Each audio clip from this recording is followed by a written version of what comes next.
Anyone looking up along the Hudson River on a recent afternoon could be forgiven for thinking they were merely watching a classic airplane against an iconic backdrop.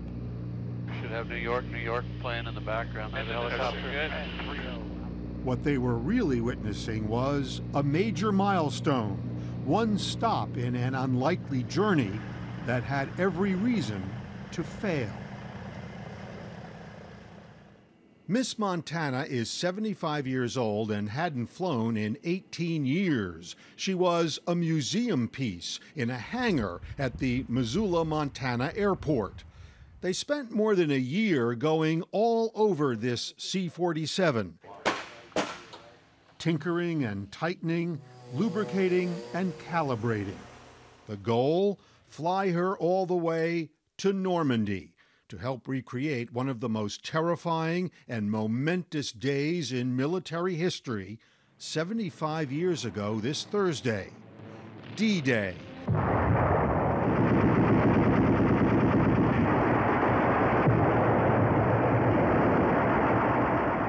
When 175,000 Allied troops and 50,000 vehicles went up against a well-dug-in enemy and changed the course of history. It is a powerful motivation for the people working on this airplane who faced an immense challenge. If I'd have known how much work was needed, we might not have started this thing. But Brian Douglas is one of the pilots. For Miss Montana, this is a chance for valor that was denied her by timing.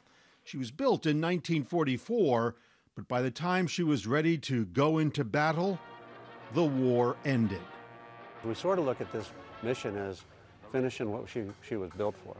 So maybe Miss Montana will get a little glory maybe 75 years later. Well, she'll get glory.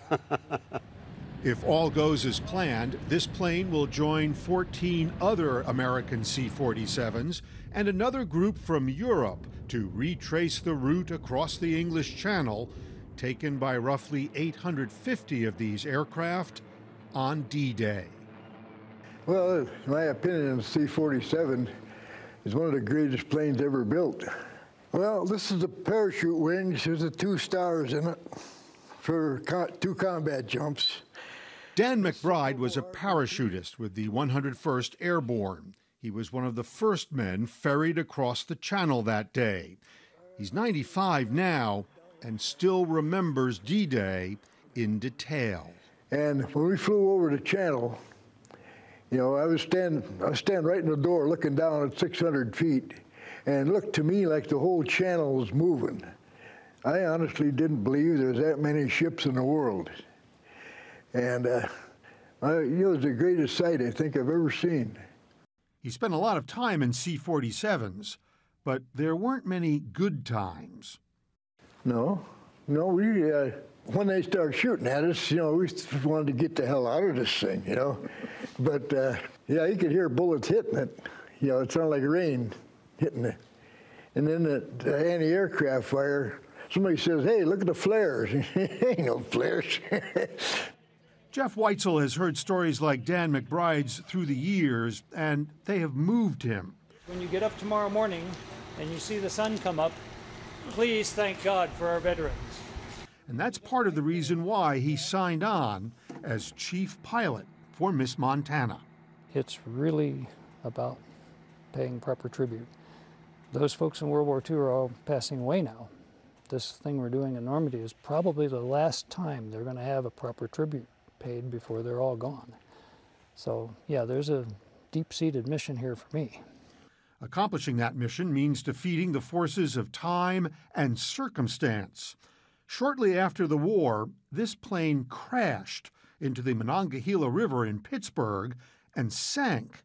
After she was raised from the bottom, she flew for years for the Johnson Flying Service, taking firefighters to remote blazes in Montana forests so they could parachute out to extinguish the flames. Over the years, the plane built a following, and there was no shortage of volunteers, some dressed in period costume, willing to help get her airborne again. Crystal Schoeneman has been there almost since the beginning. Every weekend for 10 months, plus 2 weeks over Christmas. It's consuming. It's consuming in the best possible way.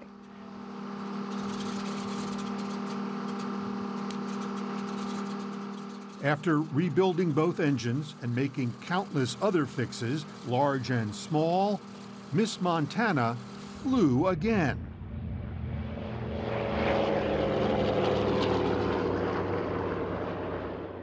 Two weeks ago, she made a triumphant pass over home base and headed east.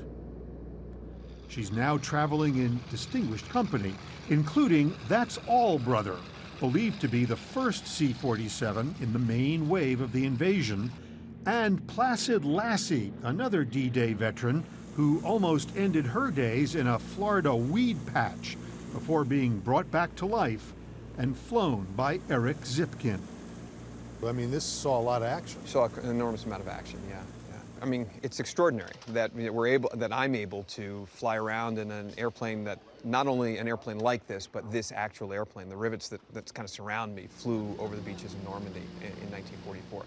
They will try to do most everything the same way as many of these same planes did during the war. They will drop parachutists. And the wind takes you, and you're flying this way, and within 4 seconds, your chute's open. Including Kim Maynard, who used to jump into wildfires to fight them, and her husband, Al Charters, a retired Special Forces officer. If we don't do it well, and we don't do it accurately, shame on us. This is personal for him. The invasion, the fierce fighting, and the determination of the Allied troops who suffered staggering losses is not just part of world history to him, it's part of his family's history.